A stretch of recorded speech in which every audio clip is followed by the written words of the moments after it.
경기도 법인카드를 이용해가지고 공직선거법을 위반한 거라서 이거는 최소 1,000만 원 정도가 아마 구형될 거고 민주당이 434억을 토해내야 되는 뭐 이재명 날라가도 이거 대체할 수 있다 이런 여론이 나올 수 있잖아요. 그래서 이제 공산당식으로 뭐냐면 숙청시키는 거예요. 이재명은 다 잡아먹습니다. 여러분들 절대 제 말을 그냥 들으시면 안 됩니다. 네. 분명히 말씀을 드립니다. 이재명은 다 잡아먹습니다. 네. 이재명이 네. 성남시장에서 일개 성남시장에서 단 14년 5년 만에 지금 실제로 12년입니다. 민주당을 공산당처럼 만들었잖아요. 예, 12년 만에 네. 잡아먹은 겁니다. 정치적 족보도 없고 네. 운동권 족보도 없고 아무것도 없는데. 아무것도 없고 호남도 아니 호남도 아니에요. 호남 출신도 아닌데. 와이프도 호남이 아니야 게다가. 네. 그런데 아닌데. 그러니까 이게 민주당에서 성장하려면 두 가지가 필요해요. 호남 아니면 운동권이야. 운동권. 호남 아니면 운동권인데 네. 이것도 없어. 그런데도 불구하고 변방에 그냥 성남시장이었다가 이거를 다 잡아먹는다. 이런 사람이 바로 이재명인데 여러분들 너무 우습게 알면 안 됩니다. 경기도에서도 이번에 이제 좀 이따 뭐 보니까 이제 기사가 뭐 이렇게 나오고 있던데 김동연이 그 지금 이제 조례를 받으면 18년 거부터 이 법인카드 네. 내역을 다 내놔야 돼요. 그러면 이제 이재명이 법인카드 뭐 썼는지가 다 보이잖아요, 이제. 네. 예, 그러니까 그걸 갖다가 거부권 행사하라고 그 민주당에서 지금 난리를 치고 있는 거거든요. 김동연 쪽에다가 예, 압력 놓고 난리를 치고 배신자 프레임 씌우고 막 이렇게 하는데 아, 그게 이제 내놓으면 나올까봐. 나오죠. 그래가지고 그걸 조례를 이제 통과하면 이제 조례상으로 이제 뭐냐면 그거를 거부할 수가 없어요. 이제 지사가. 예, 그래가지고 예, 대통령한테는 거부권 행사하지 말라고 난리치는 민주당이 김동연한테는 거부권 행사하라고 지금 난리를 치고 있는 거예요. 지금 그러고 있는 상황이죠. 지금 이 사건에 대해서 7월 25일경 이제 아마 검찰이 구형을 하게 될 것 같은데 네. 김혜경의 진술이 거부권 행사하는 바람에 김혜경 진술은 전혀 이루어지지 않은 상태에서 이제 뭐 거의 재판은 끝나갑니다. 김혜경 네. 공직선거법 사건. 이게 뭐 사건이 너무 많았고 너무 복잡해서 도대체 이 사건은 뭐고 저 사건은 뭔지 뭐 다들 헷갈리실 텐데 지금 법카 사건도 크게 보면 여러 건이죠. 배소연만의 법카 사건, 김혜경의 공직선거법 위반 법카 사건이 있고 지금 수사가 진행 중인 거는 김혜경의 법카 사건이 또 따로 있어요. 따로 있습니다. 네, 따로. 이거는 아직 기소가 안 됐습니다. 예. 그러니까 김혜경한테 기소가 된 거는 법카 중에 10만 몇천 원에 대한 공직선거법이 된 거죠. 네. 그 중에. 왜냐하면 이제 공직선거법 관련돼 가지고는 공소시효가 있으니까 공소시효가 있으니까 이제 빨리 한 거고. 빨리 기소를 했어요. 예, 그리고 드러난 부분만 한 거예요. 네. 그래서 공직선거법 부분은 이제 그 10만 원 얼마고 이제 그 김혜경이가 10만 원을 쓴 게 아닙니다. 네. 예. 더 썼을 어마어마하게 수도 있는데 많이 썼습니다. 많이 썼는데 하여간 명백하게 드러난 건 10만 몇천 원이기 때문에 예, 공직선거법으로. 공직선거법으로. 예. 그러니까 그거만 일단 기소가 된 거래 가지고 네. 이제 김혜경 입장에서는 에이 공직선거법 10만 원 썼는데 설마 많이 나오겠나. 그러니까 공직선거법도 법카로 했다는 거잖아요. 네. 그러니까 그 공직선거법 위반조차도 자기 돈으로 안 하고 일반적으로 보통 현금 내요. 아, 그 보통 이제 공직선거법 할 때 자기 돈으로 밥 사지. 자기 돈으로 밥 사거나 아니면 현금 내서 밥 사가지고 네. 근거를 없애는데 그걸 뭐 걸리지. 그걸 법카로 하는 사람이 어디 있어요? 이것까지도 법카로 네. 예, 이것까지도 법카로 쓴 거예요. 그런 사람 예. 없는데. 그러니까 이거 법카로 쓴 거예요. 그래서 드러난 거예요, 오히려. 누가 했냐면은 그 지금 그 의장 부인 예, 지금 우원식 네. 예, 부인하고 뭐 해가지고 밥 먹은 거잖아요. 사실은 이거는 공직선거법 위반만 걸리는 게 아니라 횡령도 걸리는 거거든요. 아, 그럼요. 네. 지금 그거는 나중에 네. 이게 뭐냐면 국고손실죄하고 국고손실죄 횡령하고는요. 나중에 아마 이게 전체적으로 따로 기소를 하겠죠, 따로. 따로 기소할 겁니다. 네. 네. 지금 조사 진행 중에 있고요. 예. 어찌됐거나 이 부분에 대해서 검찰이 구형을 얼마나 할지 모르겠는데 선거법상 그 횡령도 있고 그렇기 때문에 예.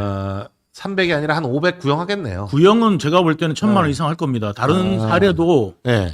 이거 지금 식사값 대용이고 그리고 이게 만약에 자기 돈으로 했다 그러면 한 500만 원짜리인데 이거는 법카로 했으니까. 경기도 법인카드를 이용해가지고 공직선거법을 위반한 거라서 죄질이 굉장히 나쁘죠. 그렇기 때문에 이거는 최소 1,000만 원 정도가 아마 구형될 거고 예, 이게 300만 원이 넘으면은 이제 민주당이 434억을 토해내야 되는 예, 그런 상황이 된 겁니다. 자, 검찰은 지금 이재명 사건이 너무 늘어지니까 대장동이고 위례고 백현동이고 성남FC고 이거 사건을 다 좀 쪼개서 하나씩 빨리빨리 선고를 해나가자. 이걸 다 묶어가지고 재판을 할 이유가 있냐. 네. 지금 그렇게 법원에 요청할 계획이라고 하는데 이 대장동 위례 백현동 성남FC 사건 중에 어디에 관여를 하고 계신 거죠? 대장동인가요? 나는 대장동도 지금 피고인이고요. 네. 위례도 피고인이자 위례. 이재명 공범으로 네.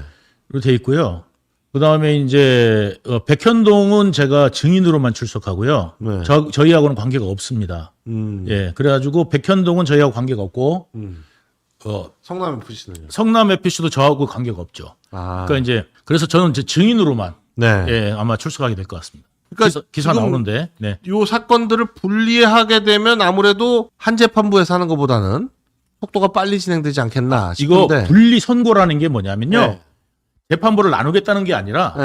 예를 들어서 지금 어떻게 재판을 하고 있냐면 위례만 지금 하고 있어요. 아직까지. 이게 지금 위례 끝나면은 대장동 들어갈 거고 대장동 끝나면은 이제 백현동 들어가고 백현동 끝나면 성남 FC 하겠다는 이야기거든요.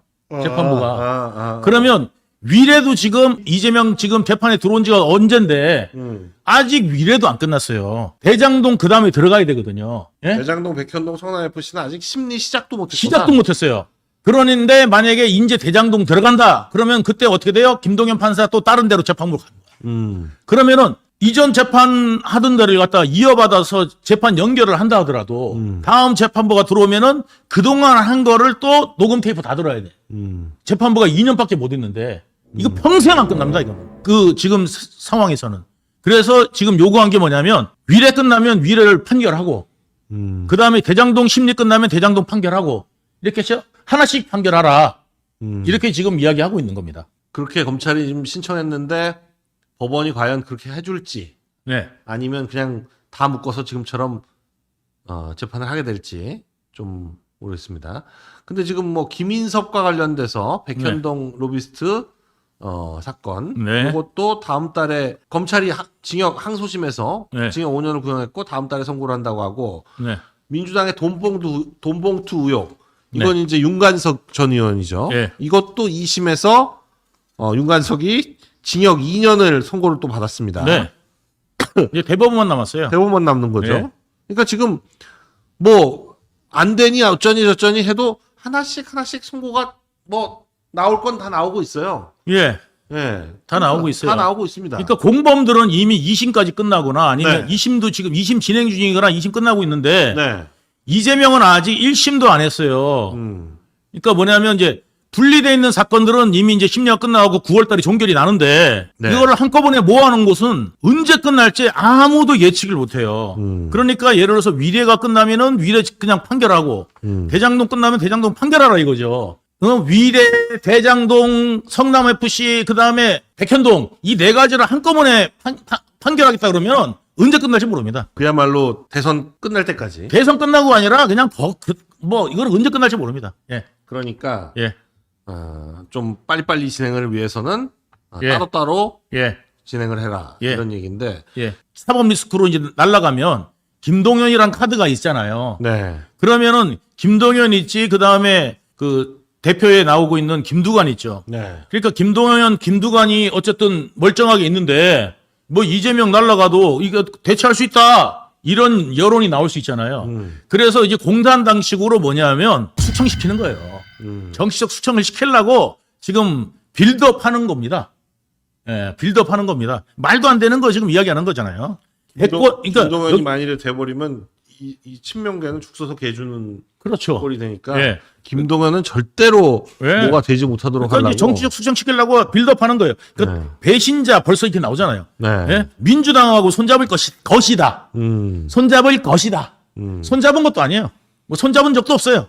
그런데 국민의힘과 손잡을 것이다. 이걸로 지금 바람을 잡고 있는 거죠. 바람 잡고 있는 그러니까 빌드업 하는 거죠. 예. 이재명은 지금 뭐 약간 본인이 쫄았는지 예.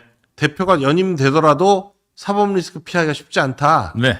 다 함께 싸워달라. 네. 이런 식으로 지금 전당대 지금 TV 토론 뭐 이런 거에서 이게 뭐 전당대인지 아닌지 모르겠어요. 찬반 투표 비슷한데 김두관이 흥행을 위해서 지금 대신 나와주는 바람에 사실상 뭐 토론회도 하는데 아무도 관심이 없죠 지금 뭐. 여기는 관심 없죠. 이재명이 당연히 되는 건데 그러니까 괜히. 예. 예. 어대명 아닙니까? 예. 어차피 대표는 이재명. 음. 몇 프로 나오느냐 그거 차이인 것밖에 없어요. 예. 그러니까 이제 뭐냐면 지난번에 77대 22 나왔거든요. 네. 77대 22 나왔으니까 김두관이 22%를 넘기느냐 마느냐인데 그때보다도 더 친명으로 바뀌었거든요. 완전히 일방적인 친명이 됐죠. 지금. 그러니까 일방적인 친명이 됐거든요. 그러니까 오히려 이재명은 80%를 못 넘기면은 이제 망신인 상황인 거고 만약에 한 60% 나왔다. 이러면은 이재명 시대는 갔다. 저는 그렇게 봅니다. 이재명의 당 장악력이 현저히 떨어졌다. 현저히 떨어졌다고 보는 거죠. 예. 제가 제일 힘든 게 뭐냐면 그러니까 국회의원에서 이분들이 이재명을 너무 몰라요. 네. 정말 너무 모른다. 이재명이가 어떤 빌런인지 일개 성남시장에서 네. 민주당의 개파들을 다 누르고 지금 일당 독재하는 이재명 자리까지 올라왔는데 불과 일개 성남시장에서 12년 걸렸습니다. 네. 그거를 그러고 민주당을 완전 이재명의 당으로 탈바꿈시켰잖아요. 북한 공산당 같이 만들었잖아요. 네. 그런 이재명을 누가 이길 수 있을 것 같습니까? 네. 이게 그럼 능력이 있느냐? 아니요. 능력이 아니라 퍼포먼스 거짓말에 워낙 능하기 때문에 이야기하고 만들어낸다고요. 그러니까 이런 것들 그다음 개설론 이런 것들을 만들어내고 할 수 있는데 그런 술수를 갖다가 능히 이길 수 있는 자신 있냐? 난 이것부터 한번 묻고 싶습니다. 근데 안에서 싸우고 있다. 네. 그리고 안에서 터뜨려. 누구 좋으라고요? 이거는 뭐냐면 정치 미숙하더라고 똑같은 겁니다. 뭐냐면 적이 있잖아요. 내가 저 적을 갖다가 호랑이를 산을 잡아가는데 내가 잡을 거야. 내가 잡을 거야. 서로 싸우고 있는 거예요. 자기 능력들은 생각도 안 하고. 저 호랑이를 잡으러 올라가서 호랑이는 거꾸로 너 와라. 이 네 명이 한꺼번에 올라가면 호랑이를 잡을 수 있어요. 네. 예를 들어서 이 네 명이 한꺼번에 올라가면 한꺼번에 올라가서 잡을 수 있을지 없을지 잘 몰라. 잘 몰라. 잘 모르는데 서로 내가 잡겠다 그러면서 넷이 싸워. 그래서 넷이 싸워가지고 네. 제끼고 네. 내가 가위바위보 이겼어. 가위바위보 해가지고 이긴 놈 가자. 그래갖고 가위바위보 이긴 거야. 그 가위바위보 이긴 순간 자기 목숨 날아가는 거야. 그러니까 산에 올라가니까 호랑이가 야, 너 밥 주러 왔냐? 이런단 말이죠. 지금 제가 비유하자면 그래요. 국민의힘이 지금 똘똘 뭉쳐가지고 싸워도 시원치 않은 판에 이 빌런을 갖다 상대에 혼자 하겠다? 그리고 분열을 갖다가 일으킨다? 이거 정치 미숙화, 그러니까 말하자면 또 하나의 누구냐면은 이준석. 예, 유승민, 이준석으로 이어지는 계보에 들어가는 것밖에 안 되는 겁니다. 그러니까 나만 똑똑해? 적을 알고 나를 알아야 100점 불 텐데 상대가 어떤지도 모르고 예? 이긴다고 생각만 하고 그건 무슨 자만입니까? 정말 우리 안을 다독일 수 있는 그런 사람이 돼야 되는 겁니다. 그러니까 근데 지금 한동훈에 대해서 불안해하는 것 중에 하나가 여러 주변 사람들이 너무나 중국과 가깝다. 본인은 중국과 가깝지 않다라고 자꾸 주장을 하는데 네. 뭐 그러면서 뭐 자기가 법무부 장관 시절에 뭐 중국인들을 뭐 어떻게 뭐 하는 걸 뭐 어쩌고 저쩌고 무슨 막 그런 얘기를 하는데 막상 보면은 그 장인도 무슨 뭐 차이나 라이프 뭐 어쩌고 저쩌고 그런 거 만들었고 뭐 했고 뭐 중국과 관련해서 뭐 여러 가지가 많은데 심지어는 또 그리고 뭐 이모부는 무슨 민청학년이고 예? 뭐가 많아요. 그런데 심지어는 매형 얘기가 또 나와요. 아니 매형 얘기는 지금 보니까 무슨 동영상이니 기사니 뭐가 많더라고. 매형이 보니까 무슨 반도체 회사를 하는데 그 반도체 회사가 좀 이상하더라고.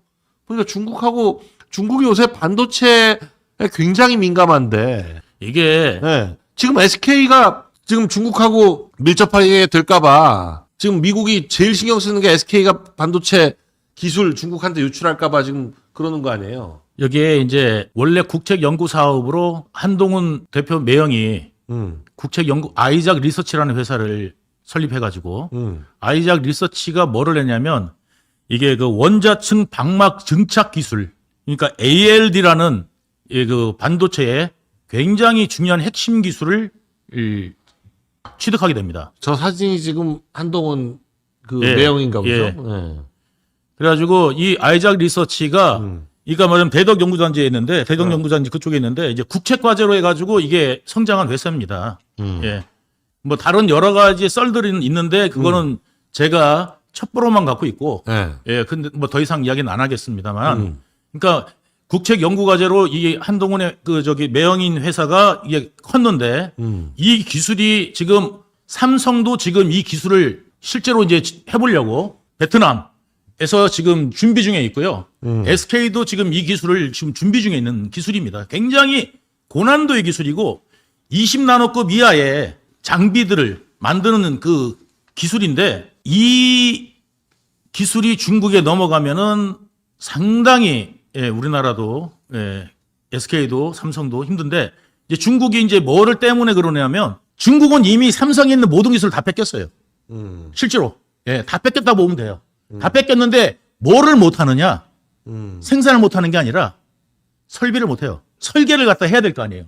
그 설계하는 기술은 어디냐면 네덜란드라든지 다른 그 일본이라든지 이런 여러 나라의 어떤 설비 기술들이 갖고 있단 말이에요. 이런 것들은 설계 기술이나 이런 것들은 중국이 못한단 말이죠.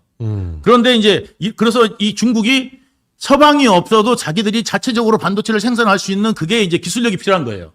이제 그런 걸 갖다가 이제 제공하니까 이 중국은 여기 아이작 리서치랑 지금 합작해서 하려고 날린 거죠.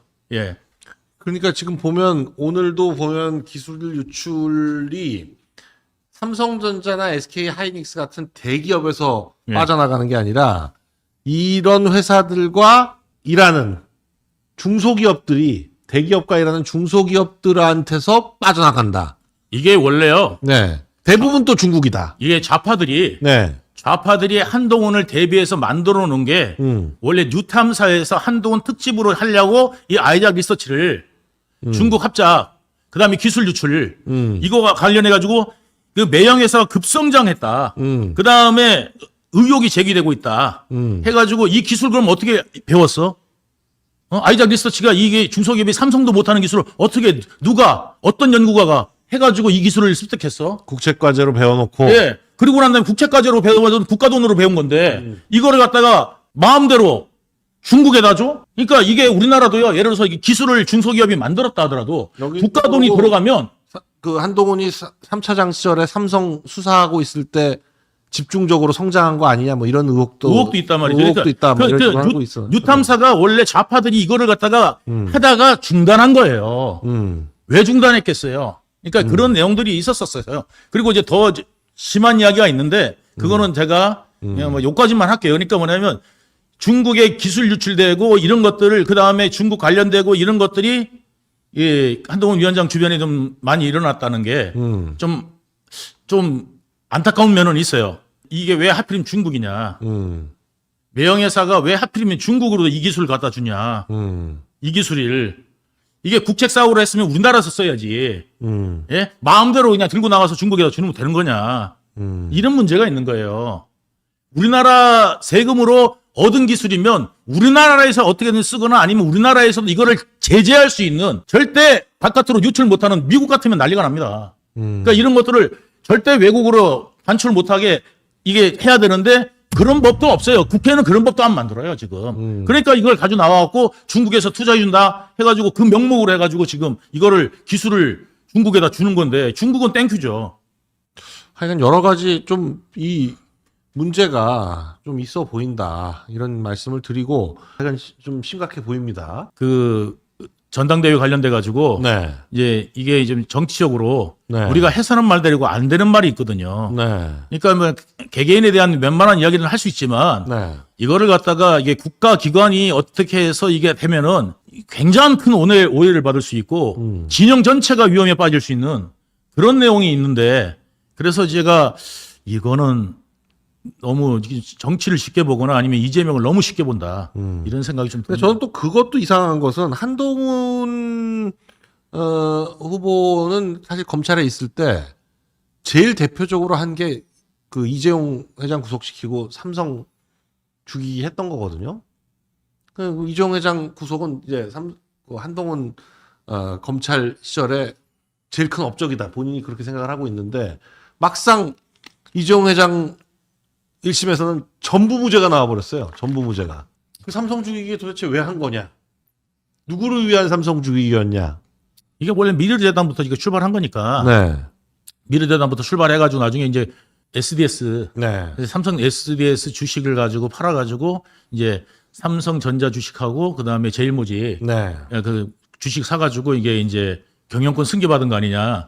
이 울려 관련돼 가지고 이제 그 처음에 이제 그런 거 고고 그다음에 이제 미르재단 뭐 이거 가지고 좀 된 거잖아요. 네. 예. 근데 전부 다 무죄가 나왔습니다. 네. 네. 싹 다 무죄가 나왔는데 이게 참 그렇게까지 해서 삼성바이오, 예. 네.